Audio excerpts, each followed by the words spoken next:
भारत माता की, गंगा मैया की, गंगा मैया की। उत्तर प्रदेश की राज्यपाल आनंदीबेन पटेल, यहाँ के मुख्यमंत्री श्रीमान योगी आदित्यनाथ जी,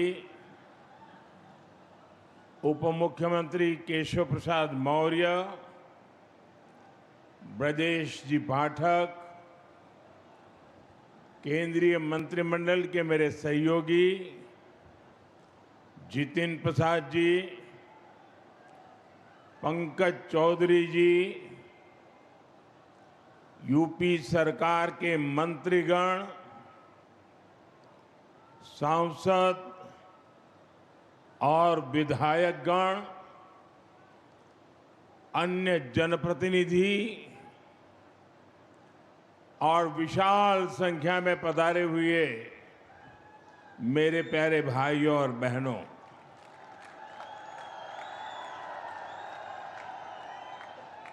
सर्वप्रथम मैं भगवान नरसिंह की इस पुण्य भूमि को प्रणाम करता हूं। यहां से कुछ किलोमीटर की दूरी पर मां गंगा कृपा बहाती हुई गुजरती है, इसलिए ये पूरा क्षेत्र ही तीर्थ से कम नहीं है। और मैं मानता हूं यूपी को एक्सप्रेस वे का यह वरदान ये भी मां गंगा का ही आशीर्वाद है।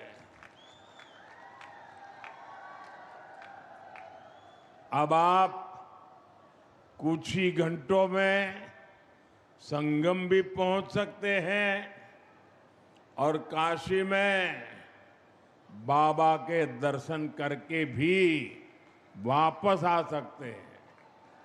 साथियों, जैसे मां गंगा हजारों वर्षों से यूपी की और इस देश की जीवन रेखा रही है, वैसे ही आधुनिक प्रगति के इस दौर में उनके समीप से गुजरता ये एक्सप्रेसवे ये यूपी के विकास की नई लाइफलाइन बनेगा। ये भी अद्भुत संयोग है कि पिछले 4-5 दिनों में मैं मां गंगा के सानिध्य में ही रहा हूं। 24 अप्रैल को मैं जब बंगाल में था तो मां गंगा के दर्शन किए थे, और फिर कल तो मैं काशी में था। आज सुबह ही फिर बाबा विश्वनाथ, मां अन्नपूर्णा और मां गंगा के दर्शन करने का सौभाग्य मिला। और अब मां गंगा के नाम पर बने इस एक्सप्रेस वे के लोकार्पण का अवसर मिला है। मुझे खुशी है कि यूपी सरकार ने इस एक्सप्रेस वे का नाम मां गंगा के नाम पर रखा है। इसमें विकास का हमारा विजन भी झलकता है और हमारी विरासत के भी दर्शन होते हैं। मैं यूपी के करोड़ों लोगों को गंगा एक्सप्रेस वे की बधाई देता हूं।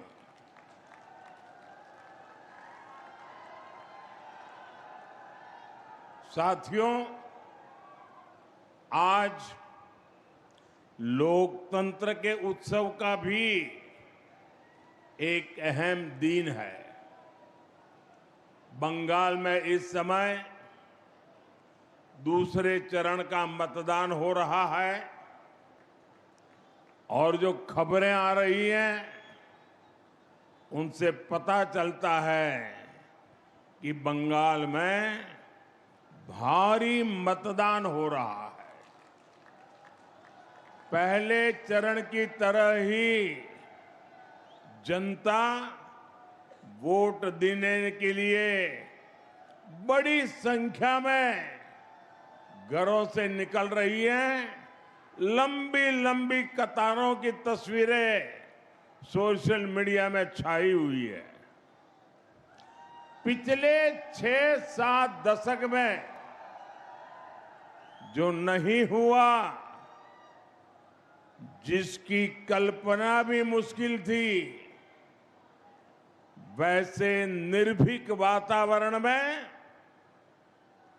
बंगाल में इस बार वोटिंग हो रहा है। लोग भय मुक्त होकर वोट दे रहे हैं। ये देश के संविधान और देश के मजबूत होते लोकतंत्र का पुण्य प्रतीक है। मैं बंगाल की महान जनता का आभार व्यक्त करता हूं कि वो अपने अधिकार के प्रति इतनी सजग है, बड़ी संख्या में वोटिंग कर रही है। अभी वोटिंग खत्म होने में कई घंटे बाकी है। मैं बंगाल की जनता से आग्रह करूंगा कि लोकतंत्र के इस पर्व में ऐसे ही उत्साह से भाग लें।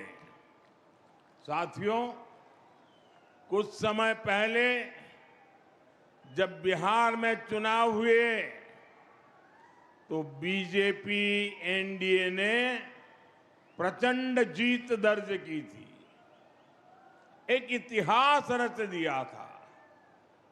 अभी अभी कल ही गुजरात में महानगरपालिका, नगरपालिका, जिला पंचायतें, नगर पंचायतें, तहसील पंचायत, इन सब के चुनाव के नतीजे आए हैं।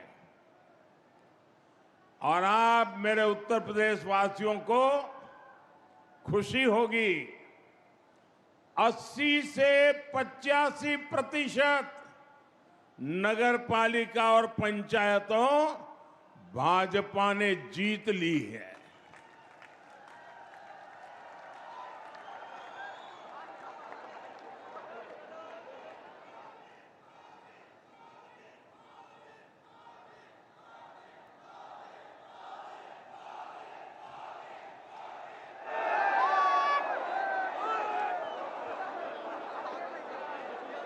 और मुझे विश्वास है कि इन 5 राज्यों के चुनाव में भी भाजपा ऐतिहासिक जीत की हैट्रिक लगाने जा रही है।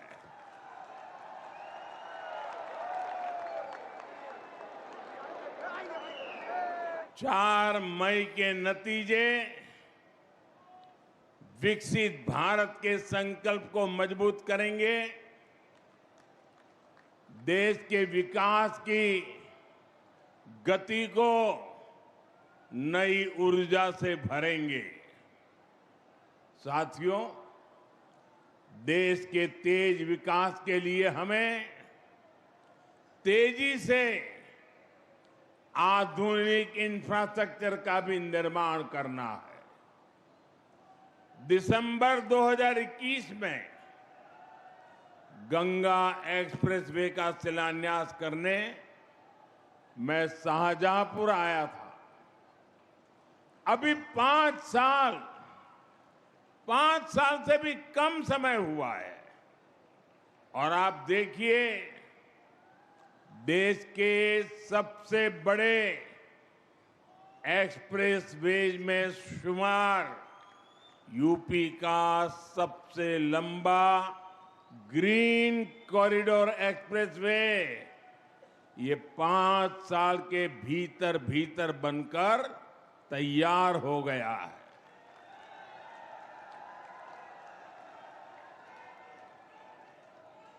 आज हरदोई से इसका लोकार्पण भी हो रहा है। यही नहीं, एक और गंगा एक्सप्रेसवे का निर्माण पूरा हुआ है, तो साथ ही इसके विस्तार की योजना पर भी काम शुरू हो गया है। जल्द ही गंगा एक्सप्रेसवे मेरठ से आगे बढ़कर हरिद्वार तक पहुंचेगा।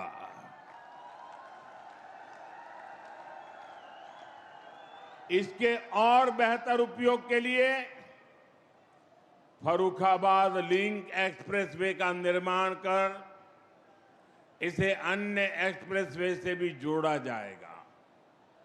ये है डबल इंजन सरकार का विजन। ये है भाजपा सरकार के काम करने की स्पीड। ये है भाजपा सरकार के काम का तरीका। भाइयों बहनों, कुछ ही दिन पहले मुझे दिल्ली देहरादून एक्सप्रेसवे के लोकार्पण का अवसर मिला था। तब मैंने कहा था कि नए बनते एक्सप्रेसवे विकसित होते भारत की हस्तरेखाएं हैं और ये आधुनिक हस्तरेखाएं आज भारत के उज्जवल भविष्य का जयघोष कर रही है। साथियों, अब वो दौर चला गया जब एक सड़क के लिए दशकों तक इंतजार करना पड़ता था। एक बार घोषणा हो गई तो वर्षों तक फाइलें चलती थी। चुनाव के लिए पत्थर लग जाता था।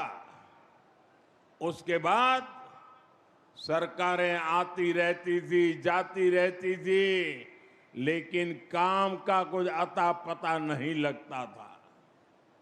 कभी कभी तो पुराने फाइलें ढूंढने के लिए बड़े बड़े अफसरों को 2-2 साल तक मेहनत करनी पड़ती थी। डबल इंजन सरकार में शिलान्यास भी होता है और तय समय में लोकार्पण भी हो करके रहता है। इसलिए ही आज यूपी के एक्सप्रेसवे से भी ज्यादा रफ्तार अगर कहीं है तो वो यूपी के विकास की रफ्तार ही है। साथियों, वो एक्सप्रेसवे केवल एक हाई स्पीड सड़क नहीं है। ये नई संभावनाओं का, नए सपनों का, नए अवसरों का गेटवे है। गंगा एक्सप्रेसवे करीब 600 किलोमीटर लंबा है।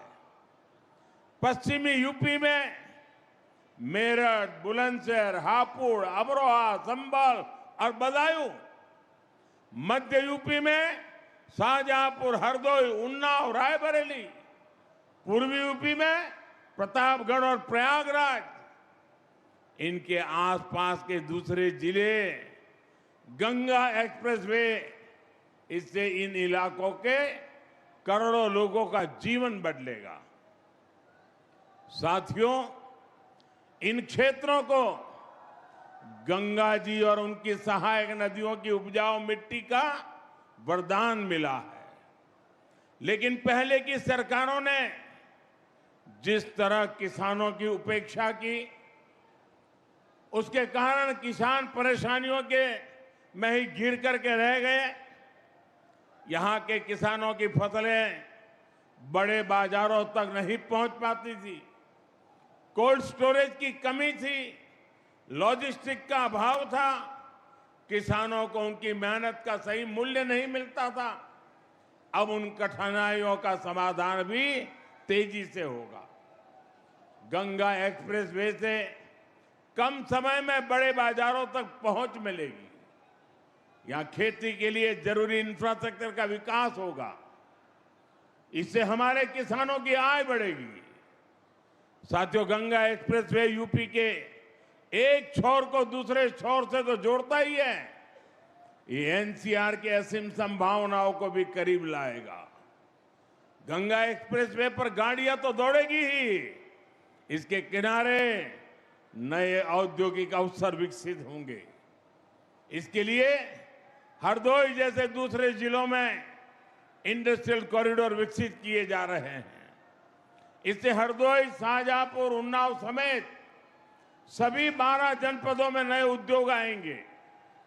अलग अलग सेक्टर्स जैसे फार्मा, टेक्सटाइल आदि के क्लस्टर्स विकसित होंगे। युवाओं के लिए रोजगार के नए अवसर भी तैयार होंगे। साथियों, हमारे ये युवा मुद्रा योजना और ओडीओपी जैसी योजनाओं को उसकी ताकत से खुद भी नए नए कीर्तिमान गढ़ रहे हैं। यहां छोटे उद्योग, एमएसएमई को बढ़ावा मिल रहा है। बेहतर कनेक्टिविटी की सुविधा से उनके लिए भी नए रास्ते खुलेंगे।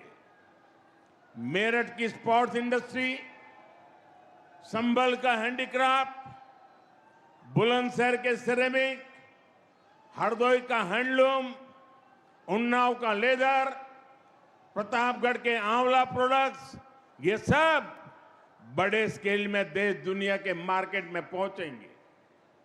लाखों परिवारों के इससे आमदनी बढ़ेगी। आप मुझे बताइए, क्या पुरानी सरकार में हरदोई, उन्नाव जैसे जिलों में इंडस्ट्रियल कॉरिडोर बनाने की कल्पना तक हो सकती थी क्या? हमारे हरदोई से भी एक्सप्रेसवे गुजरेगा, ये कोई सोच सकता था क्या कभी? ये काम केवल भाजपा सरकार में ही संभव है। साथियों, पहले यूपी को पिछड़ा और बीमारू प्रदेश कहा जाता था। वही उत्तर प्रदेश आज $1 ट्रिलियन की इकोनॉमी बनने के लिए आगे बढ़ रहा है। ये एक बहुत बड़ा लक्ष्य है, लेकिन इसके पीछे उतनी ही बड़ी तैयारी भी है, क्योंकि यूपी के पास इतनी असीम क्षमता है। देश की इतनी बड़ी युवा आबादी का पोटेंशियल यूपी के पास है। इस ताकत का इस्तेमाल हम यूपी को मैन्युफैक्चरिंग हब बनाने के लिए कर रहे हैं। यूपी में नए उद्योग और कारखाने लगेंगे।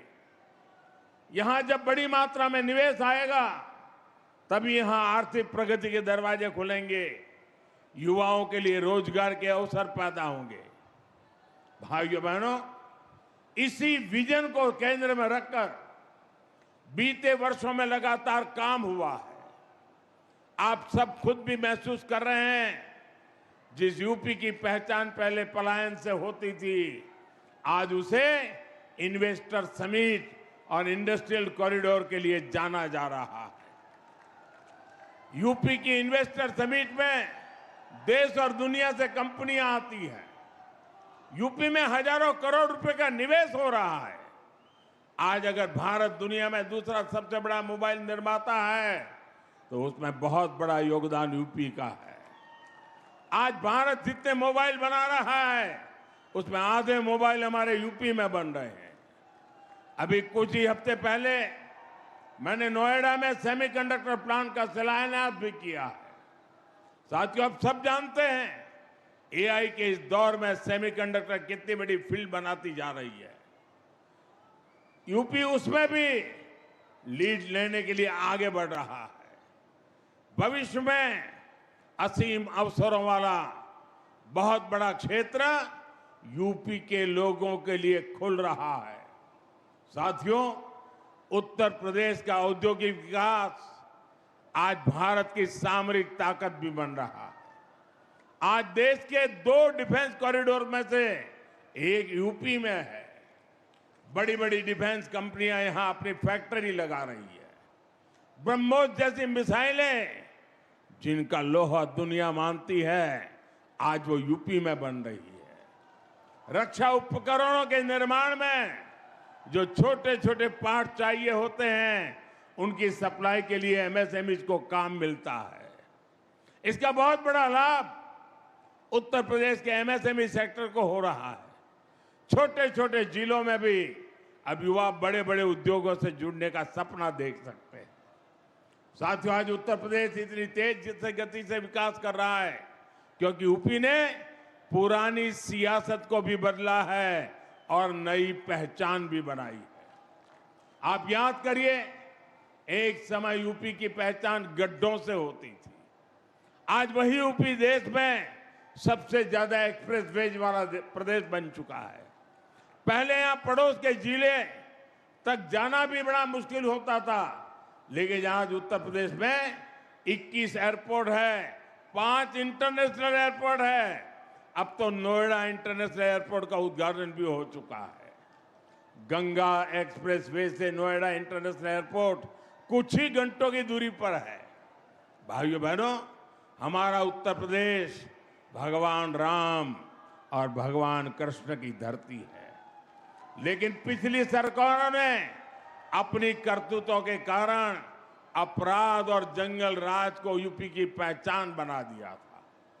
यूपी के माफियाओं पर फिल्में बनती थी, लेकिन अब यूपी की कानून व्यवस्था का देश भर में उदाहरण दिया जाता है। भाइयों बहनों, संसाधनों का बंदरबाट करने वाले जिन सपाहियों के हाथ से सत्ता गई है, उन्हें यूपी की ये प्रगति पसंद नहीं आ रही है। वो एक बार फिर यूपी को पुराने दौर में धकेलना चाहते हैं। वो एक बार फिर समाज को बांटना और तोड़ना चाहते हैं। साथियों, समाजवादी पार्टी विकास विरोधी भी है और नारी विरोधी भी है। अभी बीते दिनों देश ने एक बार फिर सपा और कांग्रेस जैसी पार्टियों का असली चेहरा देखा है। केंद्र की एनडीए सरकार संसद में नारी शक्ति वंदन संशोधन लेकर आई थी। अगर ये संशोधन पास हो जाता तो साल 2029 के चुनाव से ही महिलाओं को विधानसभा और लोकसभा में आरक्षण मिलता।